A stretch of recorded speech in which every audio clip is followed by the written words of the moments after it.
तर ऐन गणेशोत्सवात एसटी कर्मचारी हे संपाच्या भूमिकेत आहेत, तर त्या संदर्भातल्या या प्रमुख 9 बातम्या। एसटी आंदोलनाबाबत मुख्यमंत्र्यांची उदय सामंतांसोबत फोनवरून चर्चा, सामंतांची एसटी कर्मचारी संघटनेच्या पदाधिकाऱ्यांसोबत थोड्याच वेळात बैठक। महाराष्ट्र एसटी कामगार कृती समितीचं आज राज्यभरात धरणं आंदोलन, राज्य सरकारी कर्मचाऱ्यांप्रमाणे वेतनाची कृती समितीची मागणी, एसटी कर्मचाऱ्यांचं आजपासून बेमुदत आंदोलन। मुंबईतल्या परळ डेपोमध्ये सद्यस्थितीत प्रवाशांची ये-जा सुरू, मुंबई सेंट्रल वगळता इतर डेपोमध्ये आंदोलनाला अल्प प्रतिसाद।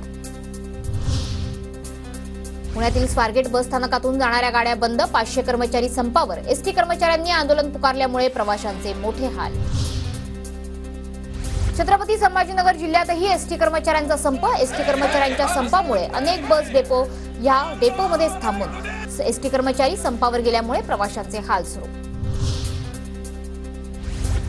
अकोल्यात एसटी कर्मचाऱ्यांनी पुकारलाय संप, आगारातून एकही बस सुटलेली नाही, विविध प्रलंबित मागण्यांसाठी एसटी कर्मचाऱ्यांचं राज्यभर आंदोलन। एसटी कर्मचाऱ्यांच्या संपाच्या पार्श्वभूमीवर धुळ्यातील 9 डेपोतील बस सेवा बंद, 3000 कर्मचारी संपावर, प्रवाशांची मोठी गैरसोय।